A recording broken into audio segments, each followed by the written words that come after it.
A una entrega más de la palabra de Dios. Esta mañana tenemos la serie que hemos venido desarrollando y se llama Serie Adviento. Y hoy es el episodio número 2 de esta serie que se llama Adviento. Y el título de hoy es ¿cuál es el proyecto de Dios con tu vida? ¿Cuál es el proyecto de Dios con tu vida?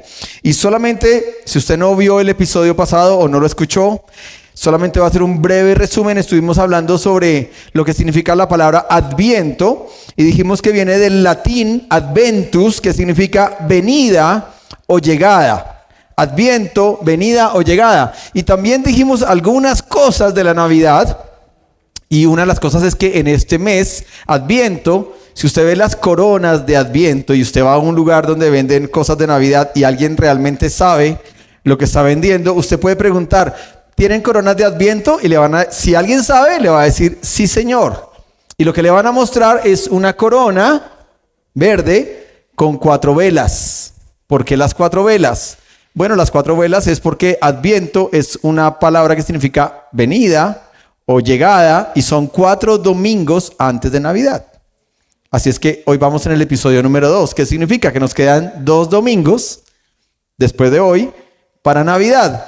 Y el Adviento fue una celebración litúrgica que introdujo un papa, en el siglo entre el 5 y el 6, que quiso traer la Navidad y decir: oiga, la Navidad se nos está perdiendo, se nos está saliendo del control, porque la Navidad se volvió una fiesta comercial. Siglo V, ¿no? Estoy diciendo. Se volvió una fiesta comercial y entonces ahora la gente está pensando es en la comida y en regalos y en fiestas y en vacaciones y en desconectarse de todo, etcétera, etcétera. Y ese papa en el siglo V dijo: no, hay que traer un poquito como al orden las raíces que tenemos, y trajo y estandarizó el calendario litúrgico que se llama Adviento, ¿sí? Y por eso se llama la serie Adviento. Y ya hicimos el episodio 1 y es pensar que por 4 domingos antes de Navidad nosotros estemos preparándonos y entendiendo un poco de qué se trata la Navidad en su verdadero sentido. Porque cuando yo le digo Navidad, yo digo Navidad y yo sé que ayer fue 7 de diciembre, Día de las Velitas, mucha gente celebramos, comimos, prendimos velas, faroles, bueno, muchas cosas. Y a veces hacemos eso sin entender los verdaderos trasfondos. Y parte del propósito de esta serie es decir: venga, vamos a celebrar, pero preparémonos. Realmente el nacimiento de Jesús es un suceso para nosotros, sus discípulos, que tiene que ser de una felicidad, una alegría, una preparación, un momento de festejo. Pero recuerden que fue hasta el siglo XIII, que lo dije en el episodio pasado, hasta el siglo XIII, la Navidad se celebraba de una manera muy diferente. Y realmente hoy, como tenemos la Navidad con un árbol, con luces, con esferas, con regalos, que lo celebramos el 24 de diciembre, eso no lleva más de 2 siglos en la historia de la iglesia. No lleva más de 2 siglos. ¿Sí? Entonces, solo lo digo para que nos enfoquemos y cada vez que celebremos algo de Navidad, pensemos en las verdaderas raíces de la Navidad. Usted sabe que la Navidad no sucedió en diciembre. Jesús no nació en diciembre. ¿Por qué lo sabemos?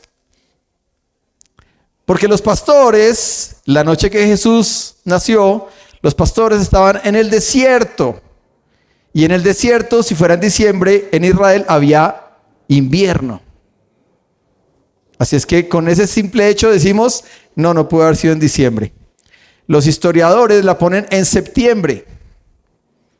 Y nosotros celebramos la Navidad como lo máximo del año, pero la celebración que nosotros más deberíamos tener en nuestra vida como cristianos, ¿cuál debería ser? La resurrección de Cristo. Porque la resurrección de Cristo, el domingo de resurrección, lo que recordamos es que Jesús murió, pero resucitó, se fue, ascendió, pero nos prometió que va a venir. Y lo que hoy estamos esperando como iglesia no es que vuelva una Navidad, es que vuelva Jesús en su trono. Y ahí dice que toda rodilla se va a doblar y toda lengua va a confesar que Él es el Señor. En ese momento no habrá uno solo en la tierra que pueda mantenerse en pie delante de esa confesión que todo el mundo va a tener que hacer. Así es que eso es un poco lo que hablamos la semana pasada. Hablamos de Zacarías y Elizabeth. Y a raíz de Zacarías y Elizabeth, usted sabe que Zacarías quedó mudo. Y hoy vamos a hablar un poquito de eso también. Y a eso aquí en la iglesia sacaron chistes, ¿verdad? Y ahora hay mujeres que le dicen lagumen del callado. Ahí sí, como dicen, el que no vio el episodio 1, véalo. Pero Zacarías quedó mudo. Y mudo tuvo que hacer una cantidad de cosas para poder dar a luz a Juan el Bautista. Y hablamos de que los tiempos de Dios son perfectos. Ese fue el tema central del episodio pasado. Los tiempos de Dios son perfectos. Diga conmigo, los tiempos de Dios son perfectos. Así es que si usted este año compró casa, es porque los tiempos de Dios son perfectos. Si este año compró carro, es porque los tiempos de Dios son perfectos. Si este año tuvo una crisis económica, ¿es por qué? Son perfectos. Si usted cayó enfermo gravemente este año, ¿es por qué? Es más lindo decir compré casa porque los tiempos de Dios son perfectos. Y es más triste decir, no, estoy enfermo, pero los tiempos de Dios son perfectos. O tengo escasez, pero los tiempos de Dios son perfectos. Tenemos que creer que los tiempos de Dios son perfectos. Hoy se llama esto, ¿cuál es el proyecto de Dios con tu vida? Y ese es un tema bastante, ¿cómo decirlo? Futurista, por no decir profético. Pero ese tema es un poco futurista y lo que vamos a hacer es estudiar unos versículos poquitos de un episodio de Navidad para contestar esta pregunta. Y lo que voy a empezar diciendo es ¿qué es proyectar? Porque cuando hablamos de cuál es el proyecto de Dios para tu vida o en tu vida o contigo, tenemos que entender qué es proyectar. Y proyectar viene de un latín que se parte en dos y dice pro y el verbo yectar. Pro, que es hacia adelante, y yectar, que es arrojar. Entonces, proyectar es arrojar hacia adelante. Y cuando uno dice, ¿usted ya proyectó su 2025? Yo espero que algunos digan sí y amén. La pregunta es, ¿ya tienes tu proyecto de vida para el 2025? Otra pregunta, ¿cuál es el principal proyecto tuyo o personal para el 2025? ¿Cuál es el principal proyecto? Y dicho esto, antes de irnos a la palabra de Dios, voy a decir esto. ¿Será que está mal dicho mi proyecto de vida? No sé, vamos a contestarlo al final. Vamos a ir a Lucas, capítulo 1. Ya lo hicimos. Lucas, capítulo 1, y vamos a leer del verso 11 al 17. Y me gustaría que lo leyéramos juntos, entonces prenda su Biblia, abra su Biblia de papel, lo que usted tenga a la mano, que sea la palabra de Dios. Busque Lucas 1, del 11 al 17, que está dentro del marco de la historia de Zacarías y Elizabeth que leímos la semana pasada, pero vamos a estudiar esos 5 o 6 versículos, los vamos a estudiar un poquito a profundidad. ¿Listo? Dice así, Lucas 1, 11. Yo lo voy a leer en NBI, Nueva Versión Internacional, pero léalo en la que usted desee. Dice, en esto un ángel del Señor se apareció a Zacarías a la derecha del altar del incienso. Al verlo, Zacarías se asustó y el temor se apoderó de él. El ángel dijo, no tengas miedo, Zacarías, pues ha sido escuchada tu oración. Tu esposa Elizabeth te dará un hijo y le pondrás por nombre Juan. Tendrás gozo y alegría y muchos se regocijarán por su nacimiento, porque él será un gran hombre delante del Señor. Jamás tomará vino ni licor y será lleno del Espíritu Santo aún antes de su nacimiento.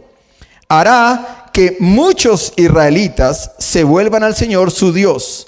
Él irá primero delante del Señor con el espíritu y el poder de Elías. Mafe hoy nos habló de Elías. Voy a conectar esa idea más adelante. con el espíritu y el poder de Elías, para reconciliar a los padres con los hijos y guiar a los desobedientes a la sabiduría de los justos. De este modo preparará para el Señor un pueblo bien dispuesto. ¿Listo? Vamos a estudiar esos 6 versículos. Y al estudiar esos 6 versículos, vamos a llegar a la conclusión de cuál es el proyecto de vida que Dios tiene para ti o para mí. ¿Listo? Vamos a contestar eso.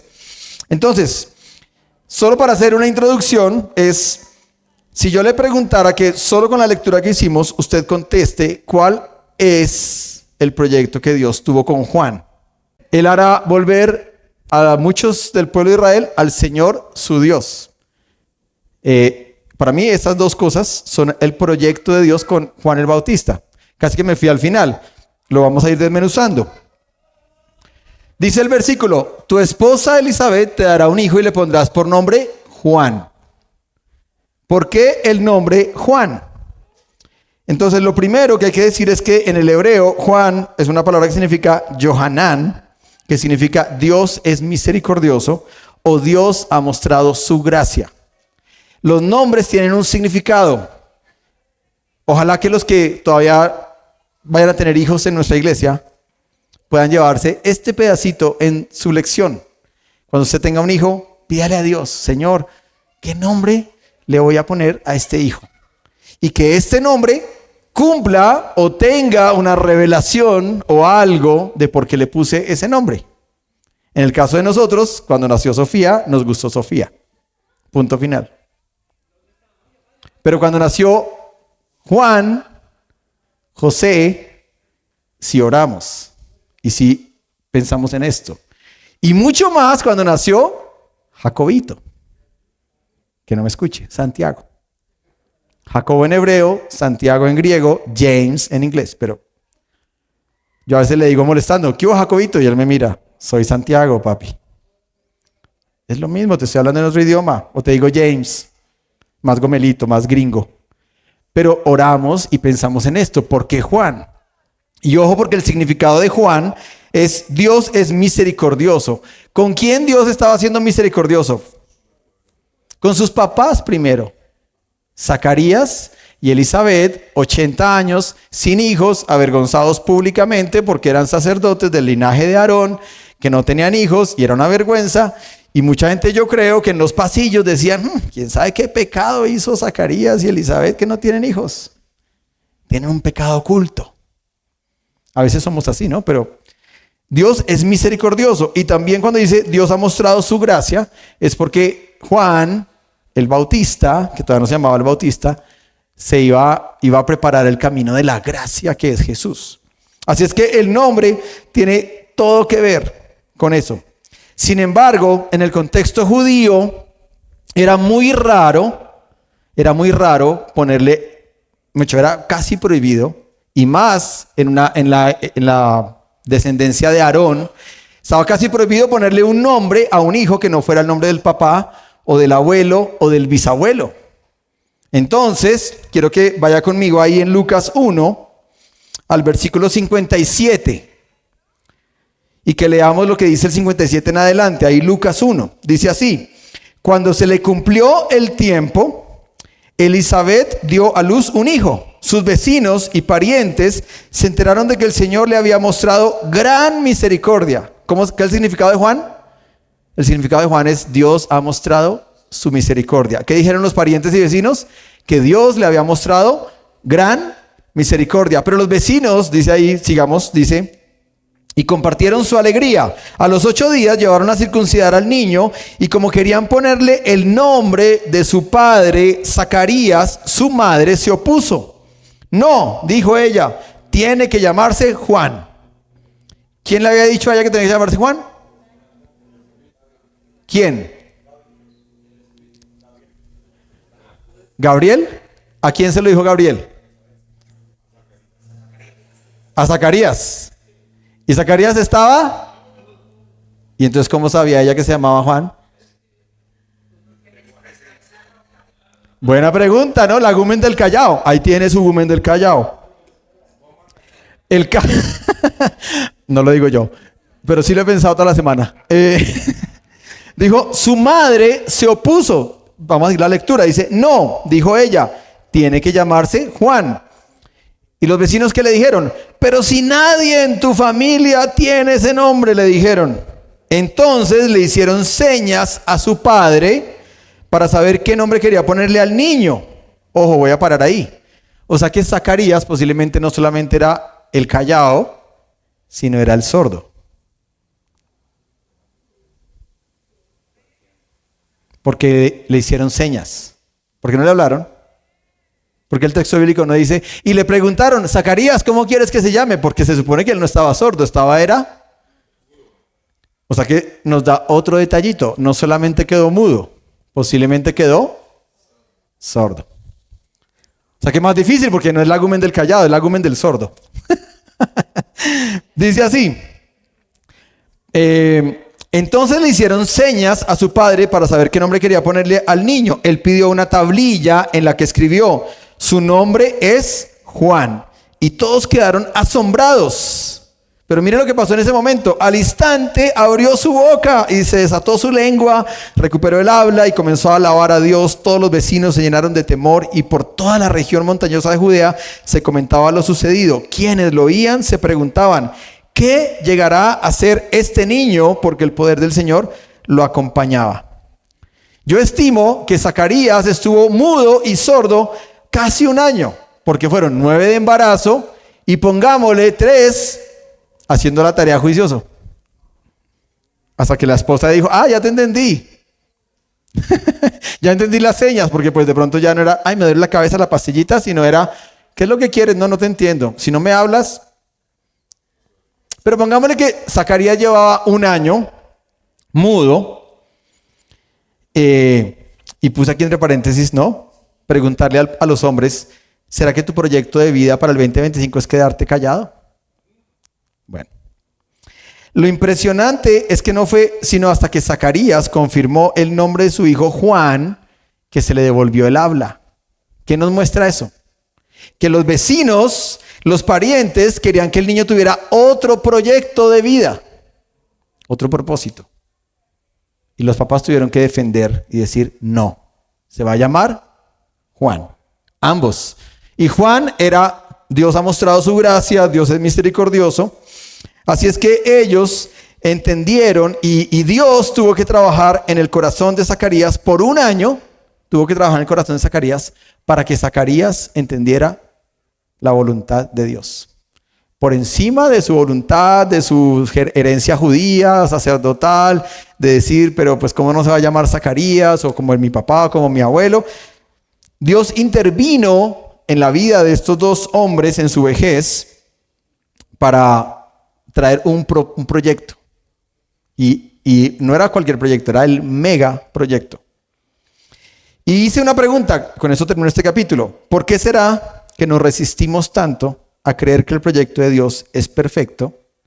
Que los proyectos que Dios tiene para nosotros son mucho más grandes y que van a bendecir a muchas más personas. Cierro mi pregunta. ¿Será que nos arriesgamos a que Dios intervenga de una forma más directa en nuestra vida para gritarnos que tiene un mejor proyecto con nosotros que el que nosotros estamos tratando de vivir? Bueno, siguiente episodio, pedacito. Dice, jamás tocará vino ni licor y será lleno del Espíritu Santo aún antes de su nacimiento. Eso se llama el voto nazareo. Y el voto nazareo en la Biblia solo lo tuvieron 2 hombres, Sansón y Samuel. Samuel, el hijo de la mujer que también fue estéril, que se lo prometió, que se lo iba a llevar al templo. Ese Samuel fueron los únicos que tomaron ese voto. Pero en el sentido de ser lleno del Espíritu Santo, el evangelista que más habla de la llenura del Espíritu Santo se llama Lucas. Lucas, que también escribió el libro de Hechos y que habla del Pentecostés y tiene todos los detalles, es el que más hace énfasis en la llenura del Espíritu Santo. Y solamente digo eso, es el único personaje en la Biblia que fue lleno del Espíritu Santo en la barriga de su mamá. Dice que cuando María se encontró con Elizabeth en el 6º mes de embarazo, dice que apenas se encontraron, el bebé de Elizabeth se movió, ojo porque Lucas era médico, por eso Lucas da todos esos detalles médicos, saltó en su vientre, dice, y ella, Elizabeth, fue llena del Espíritu Santo. Por ende, su hijo fue lleno del Espíritu Santo. Y cuando se habla de la llenura, se habla del poder que el Espíritu Santo te da para cumplir un proyecto que tú dices, yo no voy a poder hacer esto porque yo soy tan bruto, soy tan incapaz, soy tan débil, soy tan frágil, soy tan. Y Dios viene y dice, si es que no es por ti, no es por tus capacidades, no es por lo que tú tienes, es porque el poder del Espíritu Santo te va a facultar y a capacitar para hacer esto, no es por ti. ¿Listo? Siguiente versículo. Dice así, Él irá primero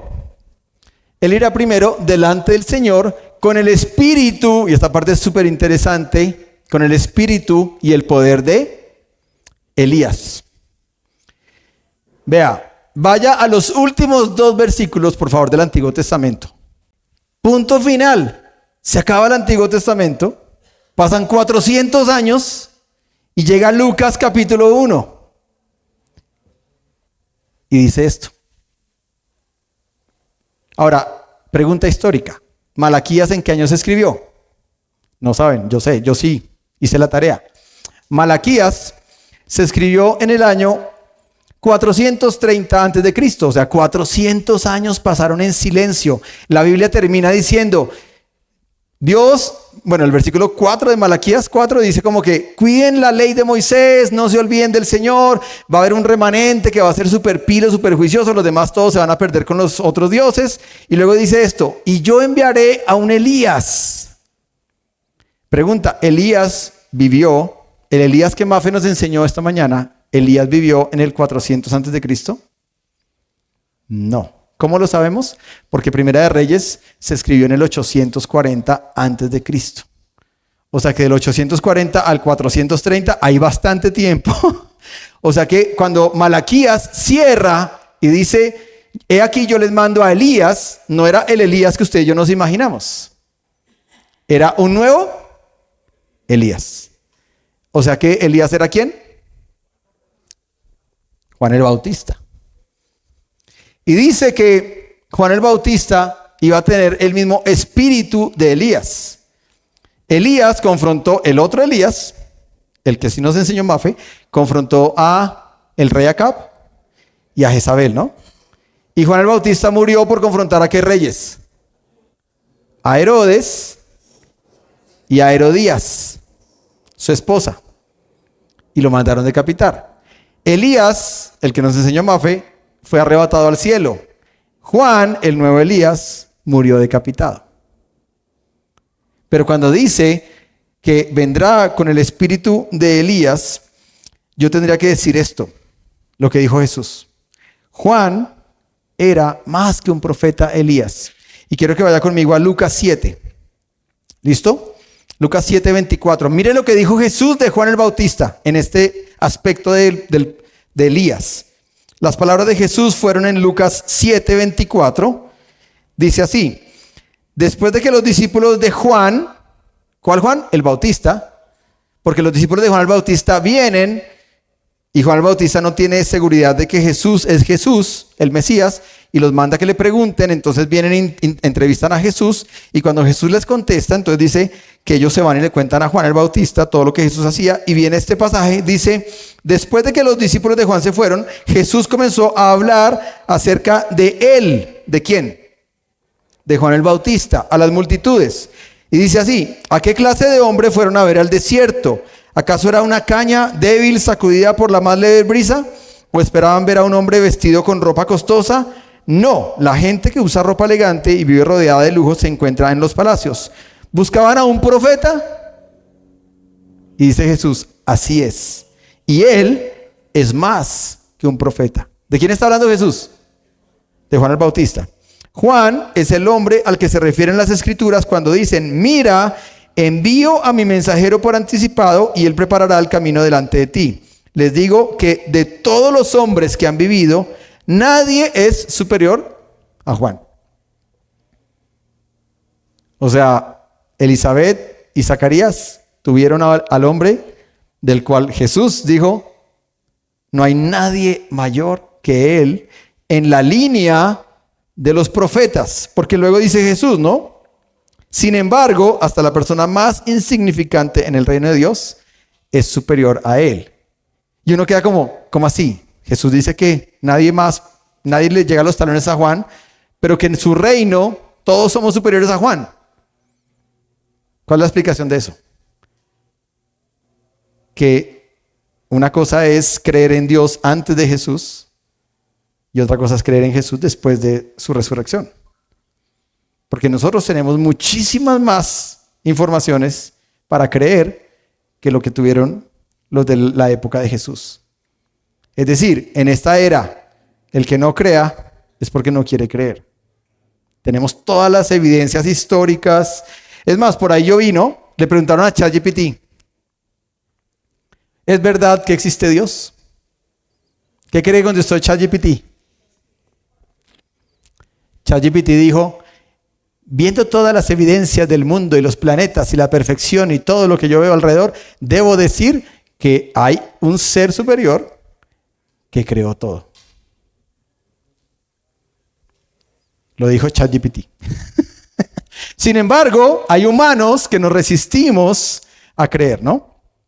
Muy bien. Vamos con este punto. Entonces, volvemos a lo que yo pregunté al principio. ¿Cuál fue el proyecto de Dios con Juan?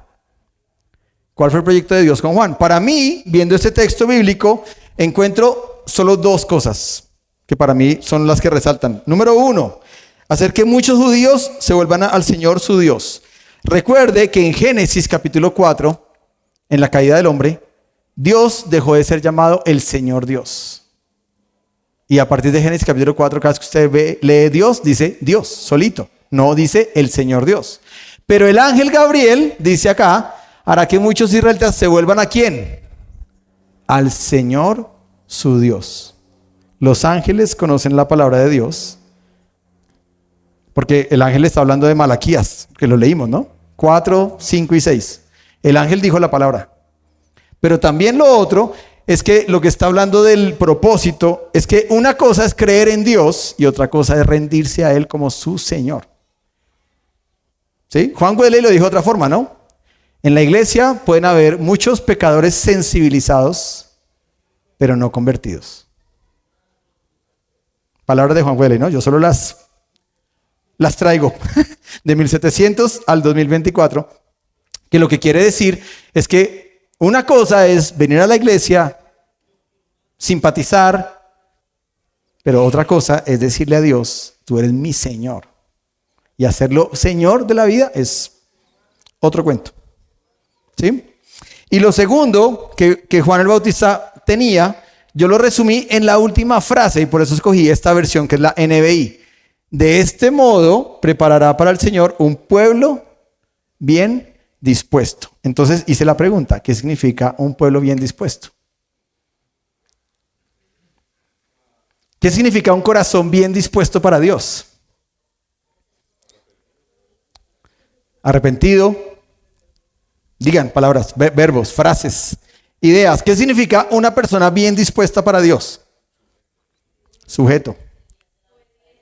¿Qué quiere hacer la voluntad de Dios? ¿Qué más? Obediente. ¿Qué más? Quiere agradar a Dios. Quiere ser santo.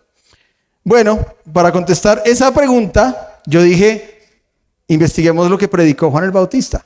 Porque si ese era su propósito en la vida, si ese era su proyecto, pues ¿qué predicó Juan el Bautista? Entonces, ¿qué predicó Juan el Bautista? ¿Ustedes se acuerdan, no? Juan el Bautista predicó, número uno,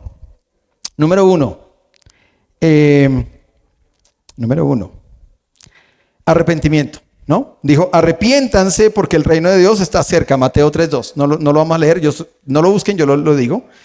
Lo que primero predicó fue arrepentimiento, que arrepentimiento no es remordimiento. Cuando se peca, se siente mal, ¿no?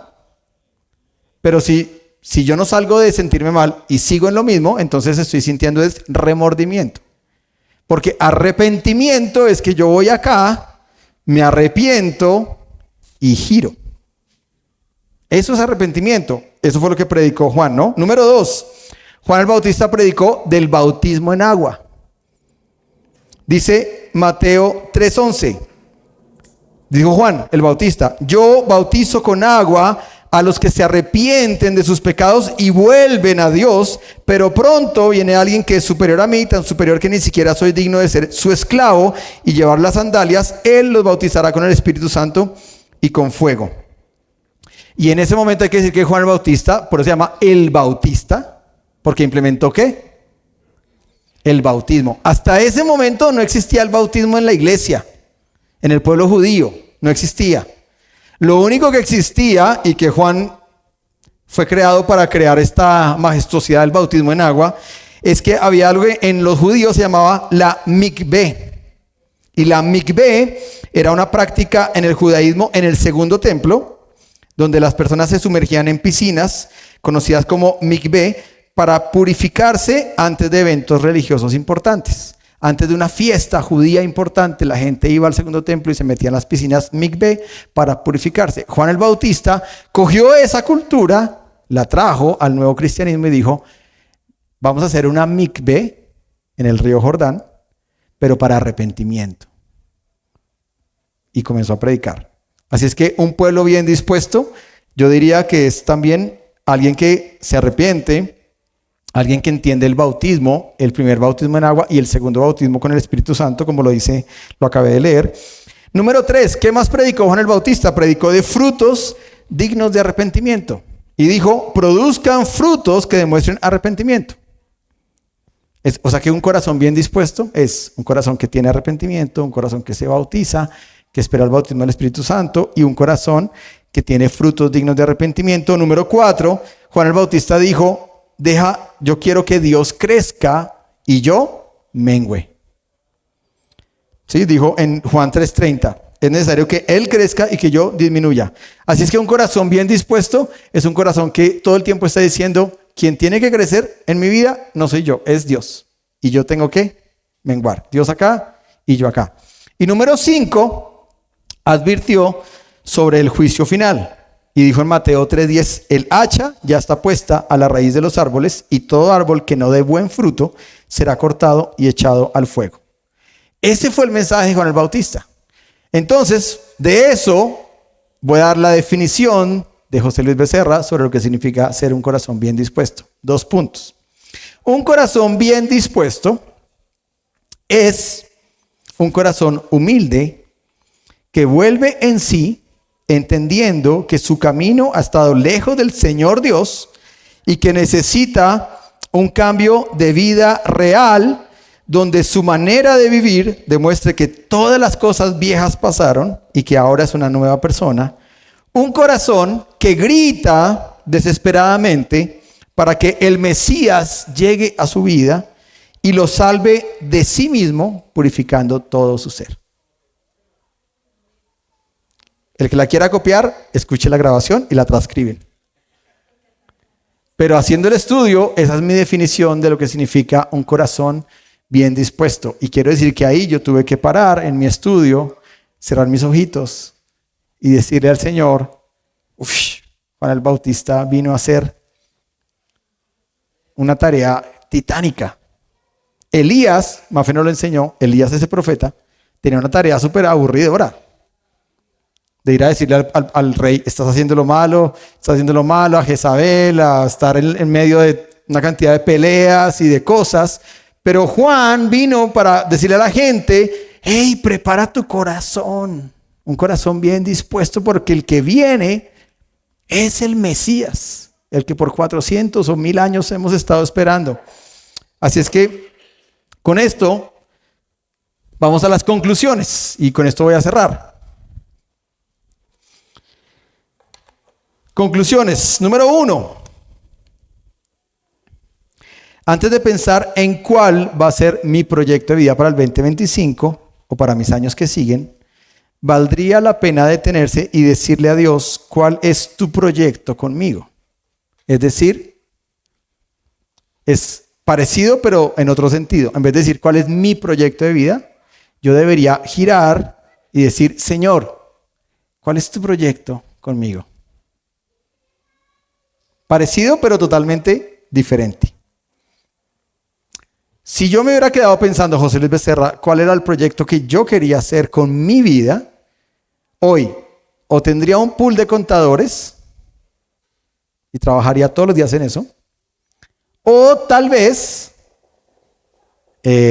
trabajaría en su presencia producciones como el manager de artistas de esa iglesia.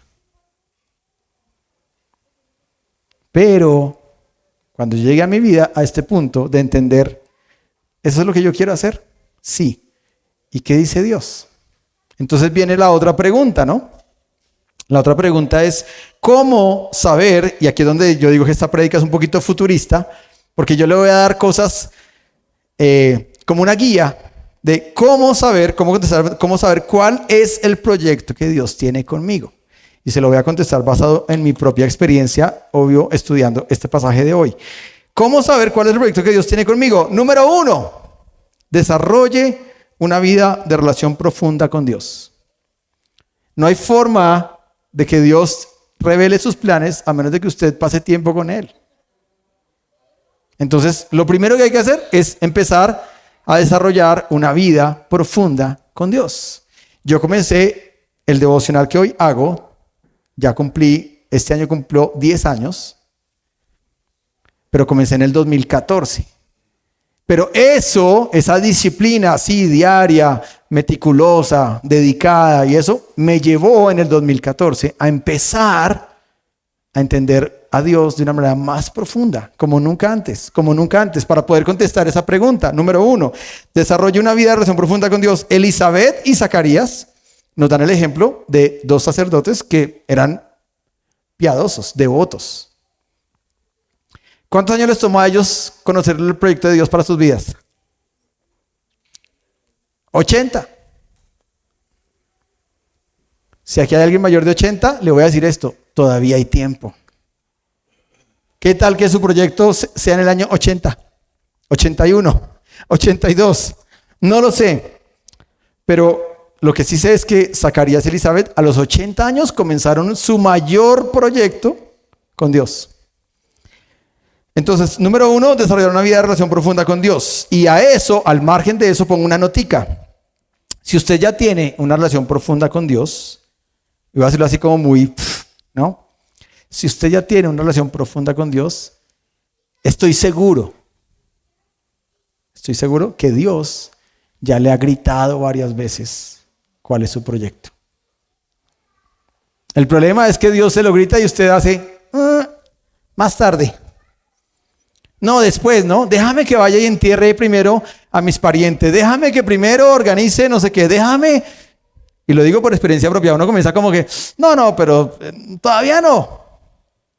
Entonces, si usted ya tiene una relación profunda con Dios, le puedo asegurar que Dios a usted ya le ha mostrado, ya le ha dejado ver un flash de lo que es ese proyecto que Él tiene con usted.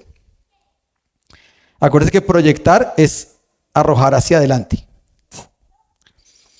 Lo segundo en ese puntico, número 1, es que le pida a Dios en oración. Si usted tiene una relación profunda con Dios, pídale a Dios en oración que le revele. Dígale, Señor, ¿cuál es tu onda conmigo? ¿Qué quieres que yo sea?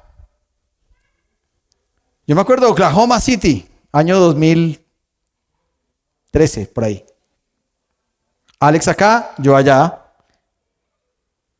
Y Dios me dijo claramente, yo no te llamé a ser un contador ni un manager. Ya.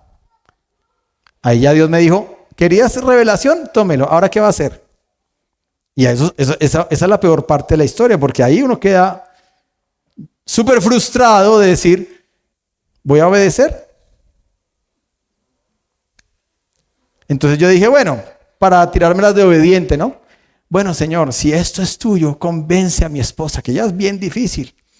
Convence, es bien terca, convéncela, háblale. Como que yo le puse una varita a Dios, como que bueno, si tú quieres que yo renuncie a estos 17 años de vida y todo esto que llevo, pues háblale a mi esposa. Y yo creo que Dios, la verdad yo creo que hoy pienso, ¿no? Yo creo que Dios se rió.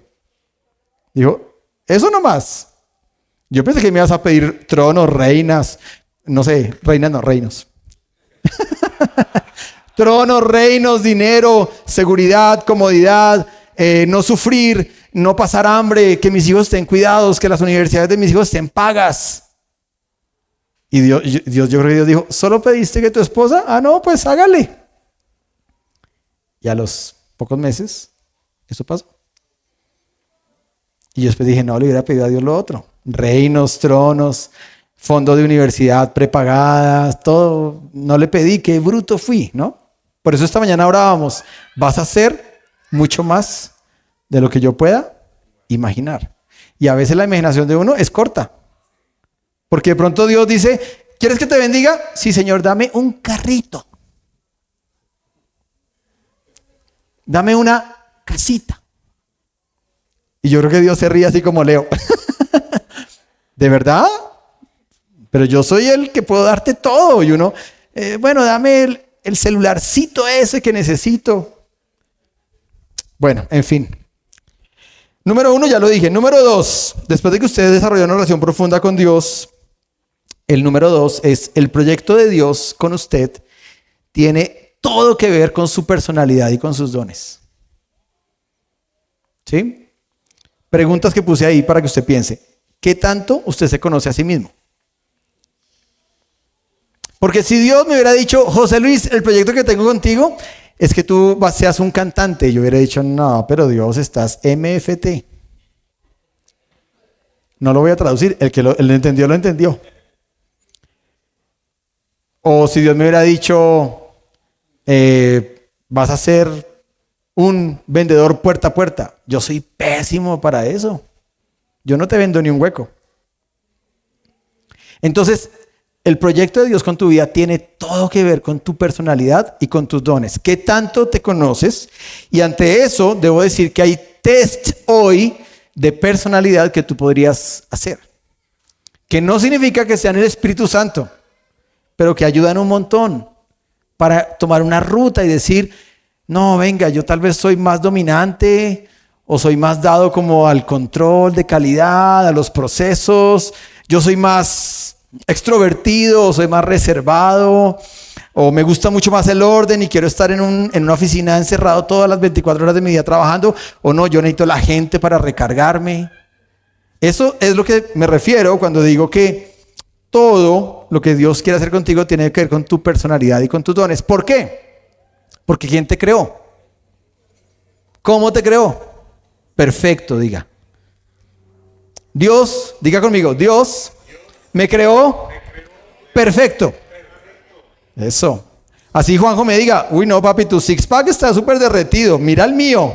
Y yo miro el de Juanjo y digo, ay, pero yo era así flaquito, ¿y qué pasó? Y ya como que no hay forma de llegar a ese six pack de nuevo. Sí hay forma, pero es muy dolorosa y yo no sé si yo aguante tanta disciplina, no sé si yo puedo hacer un cambio adaptativo tan profundo y tan radical en mi vida. Pero bueno, prefiero refugiarme en el versículo de la Biblia que dice que para poco aprovecha al hombre el ejercicio corporal. Punto final. Bueno, dice así, ¿qué cosas... Pensando en el segundo punto, que el proyecto de Dios con tu vida tiene todo que ver con tus dones y con tu personalidad. La otra cosa que digo es, ¿qué cosas quisieras hacer por horas en el servicio a otros? ¿Qué cosas quisieras hacer por horas? Uno dice, uy, me encantaría, no sé, hacer olimpiadas para jóvenes todos los meses. Otros dirán, a mí me encantaría hacer alfa todas las semanas. Otros dirán, yo quisiera estar con gente todo el tiempo. Pero otros dirán, uy no, yo quiero estar recluido en mi casa solito con mi computador. No sé. Dios hace a la gente de manera diferente. La otra pregunta que yo puse ahí, ¿qué servicios te energizan y cuáles servicios te agotan? A mí me agota lavar la loza, pero no hay nada que hacer. Me agota doblar la ropa ahora. Llevo varios meses en que ya le dije a mi esposa, cuando vayas a lavar ropa me avisas para esa noche saber que esta noche una horita doblando. Pero hay ciertas cosas que a mí me energizan. ¿Qué me energiza a mí? Por ejemplo, estar con la gente. Yo me energizo con la gente. Para mí un festivo, estar solo en mi casa recluido, me deprime. Aunque a veces lo tomo, ¿no? Pero me energiza estar haciendo cosas. Dios me hizo así. ¿Por qué? Pues porque Dios tiene un proyecto conmigo. Punto final. ¿Cuál es el proyecto de Dios con su vida? Pues piense, ¿cuáles servicios a usted lo energizan y cuáles lo agotan? Hay gente que se agota con otros. Y los chicos tienen ahora algo que se llama ¿el qué? Termómetro social, creo que es. ¿Sí? Y a veces dicen, uy, mi termómetro social requiere gente. Y después dicen, se me agotó mi termómetro social, chao, y se van. Bueno. Tercero de los puntos que llevo, ¿no? El tercer punto es, mira tu vida desde que conociste a Jesús hasta hoy. ¿Cuándo usted conoció a Jesús? Algunos dirán hace 2 años, pero otros dirán hace 10, otros dirán hace 15, no sé. El punto va así, mire su vida desde que usted conoció a Jesús hasta hoy y marca aquellos hitos. ¿Qué es un hito? Un hito es una señal de tránsito. O sea, marca las señales de tránsito donde has tenido flashes de algo, donde has sentido que Dios te ha usado y has tenido grandes resultados. ¿Se entendió ese punto? Yo conocí a Jesús a los 10 años porque mis abuelos paternos nos llevaron a una iglesia en Bogotá y conocí a Jesús, entre comillas. Fui un adolescente como todos, muy reacio, no quería ir a la iglesia. Bueno, Dios comenzó a trabajar en mí a los 10 y 15, por ahí, yo creo. Me volví el baterista de la iglesia, después me fui al ejército a los 18. Y después, cuando llegué al ejército, quise comenzar a trabajar con jóvenes y me capacité en un instituto que no es nazareno, en teología, y terminé ese nivel y me gradué. Después hice el seminario, comencé a trabajar con jóvenes, después me fui con Alex Campos y estuve 17 años con Alex Campos trabajando con jóvenes y haciendo muchas cosas para Dios, siempre metido en Dios y con mi profesión ahí al lado pegadita. Pero cuando yo miro hacia atrás, entonces yo digo, aquí hay un hito, aquí hay un hito, aquí hay un hito, aquí hay un hito. Hay una señal de tránsito donde Dios dice, esto es. ¿Sí? ¿Se entiende el punto de lo que quiero decir? Mire su camino hacia atrás y marque los hitos en los que usted ha podido hacer algo para Dios y ha tenido grandes resultados. O sea, fruto. Y el último punto es pregúntele a personas cercanas que lo conocen muy bien acerca de qué ven ellos en usted sobre su servicio a Dios o sobre su servicio. Cuando pasó todo eso que yo le digo que mi esposa y todo eso, fue porque mi esposa, yo llegué de una gira muy cansado y la verdad yo ya me sentía agotado en ese mundo, ya no me energizaba viajar, yo me sentía era aburridísimo. Esto lo editan, por favor, lo borran porque si Alex Campos ve esto me regaña. Me sentía cansadísimo de viajar, me sentía desagradecido con la vida porque yo decía, pero estoy en el mega hotel con los mega cosas, con los mega conciertos y me siento harto. Es porque mi termómetro ahí se había acabado. Pero yo creo hoy que Dios me estaba gritando y diciéndome, quiero un cambio para ti. Quiero un cambio. Entonces, cuando mi esposa vino, después de esos meses de silencio total, mi esposa me dijo, yo te conocí como Gillo. Que ella creía que era otra persona, ¿no? Gillo era uno, José Luis era otro. Cuando yo le dije, mucho gusto, Gillo, ay, me quiero casar contigo, no mentiras. Pero cuando ella me dijo eso, yo te conocí como Gillo y recuerdo que todo el mundo en la iglesia hablaba de tu servicio a Dios. ¿Nunca has pensado en eso? Cuando ella me dijo eso, yo dije, no, Dios, ahora sí ya. Carta de renuncia. Pero por eso hablo de esto. Las personas que más cerca están, después de eso, yo tuve varias charlas con varias personas que me habían conocido desde hace muchos años y comencé a preguntarles, ¿ustedes ven esto? ¿Ustedes ven esto? ¿Ustedes ven esto? Y la gente, muchas veces sin saber lo que yo estaba buscando, la gente decía, claro, vemos esto y vemos esto y vemos esto. Y eso para mí era como la voz de Dios gritándome, diciéndome, que sí, hombre, que sí. Que no sea terco, que haga lo que yo tengo con usted. Entonces por eso escribí ese punto. Pregúntele a personas que están cerca a usted, que lo conocen de años, y pregúnteles, oye, ¿qué piensas de mí en cuanto al servicio? Y la gente le va a contestar como si fuera un profeta. Y esos son los cuatro puntos de cómo saber cuál es el proyecto de Dios que tiene conmigo. Por último, digo esto. Dios tiene un proyecto con cada uno. Eso es un hecho. No quiero decir con esto que Dios está llamando a todo el mundo a un ministerio.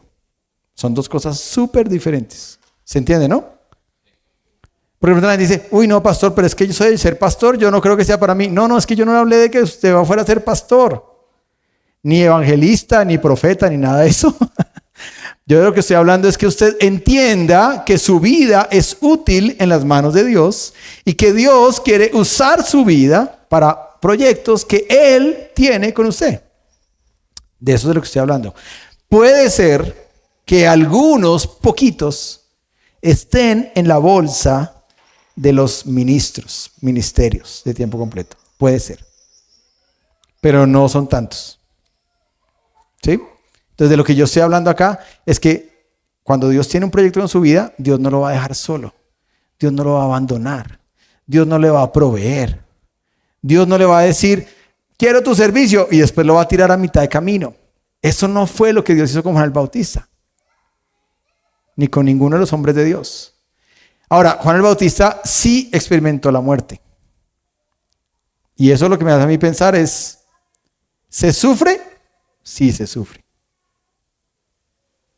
Pero si yo estoy en el proyecto de Dios, ese sufrimiento siempre va a ser mucho menor en relación a la gratificación que usted va a empezar a sentir de hacer lo que Dios tiene en su vida, con su vida.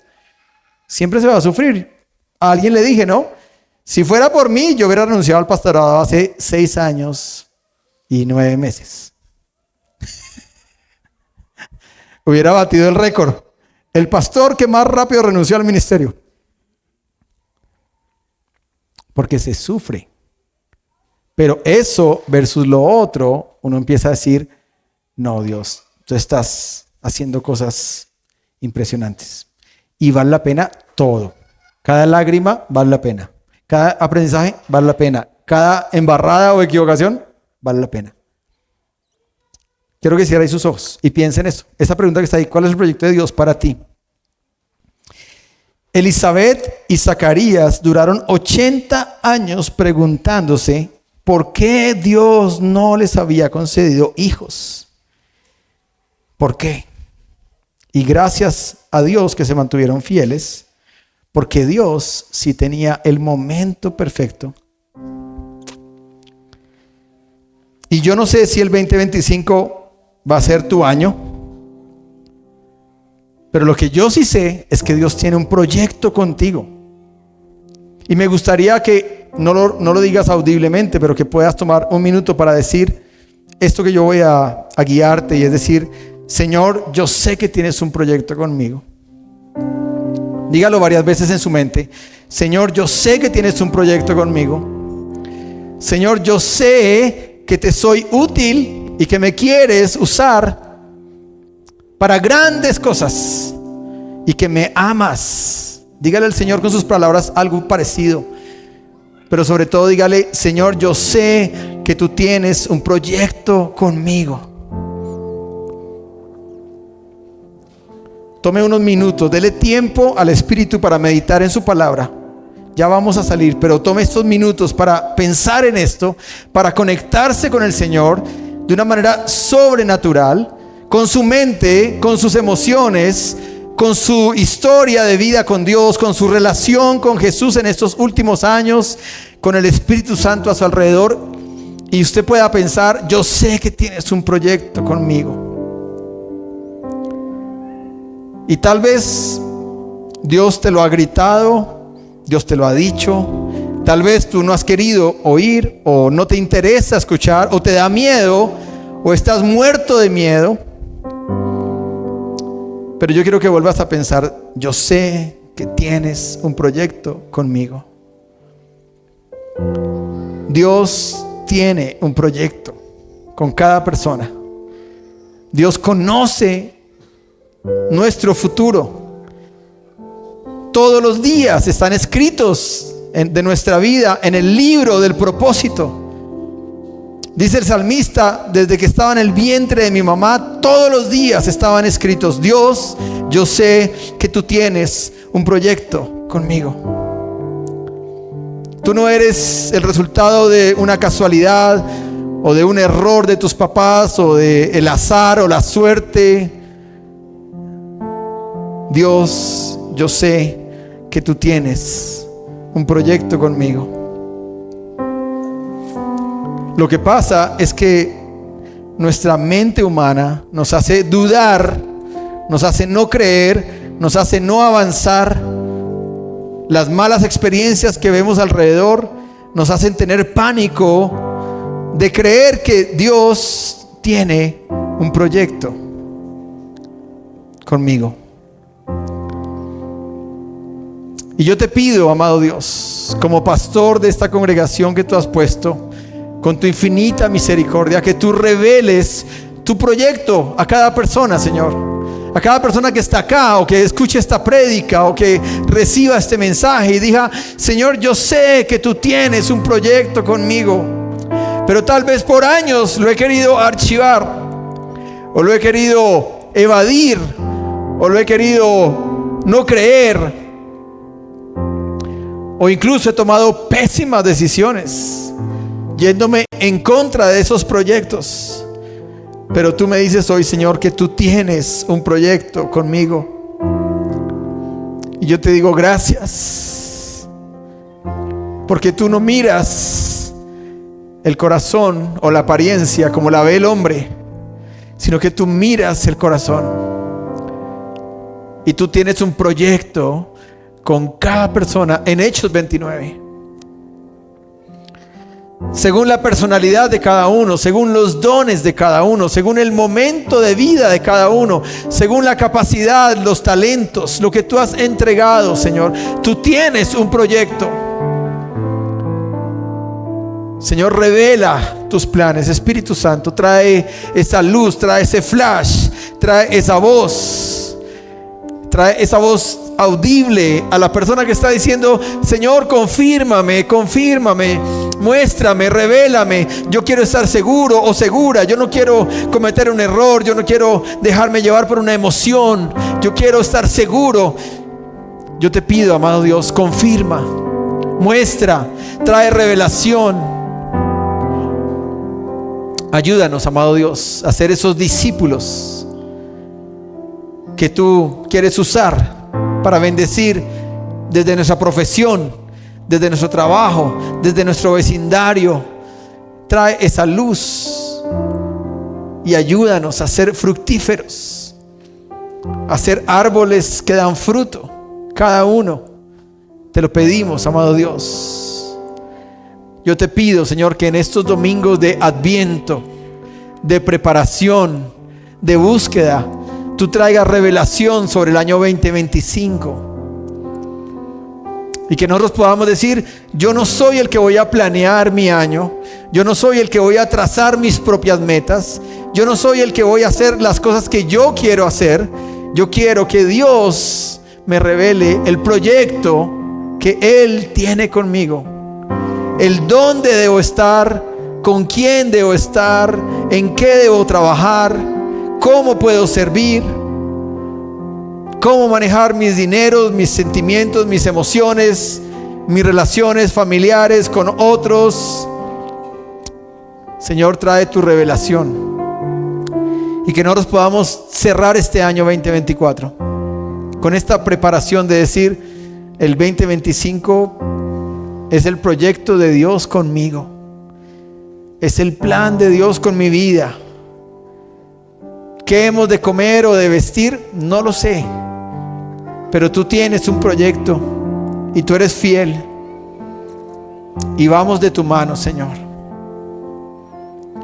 Y te damos gracias porque tú también tuviste un proyecto con Hechos 29, y te pedimos que, como pastores, mi esposa y yo, y la gente que nos apoya y nos ama, podamos ser sensibles a tu voz para entender los planes que tienes con la iglesia, los proyectos que tienes con Hechos 29, lo que tú quieres que hagamos o no hagamos, avancemos, hacia dónde, cómo, los recursos. Señor, entregamos el 2025 y te pedimos tu dirección y tu guía y te damos gracias.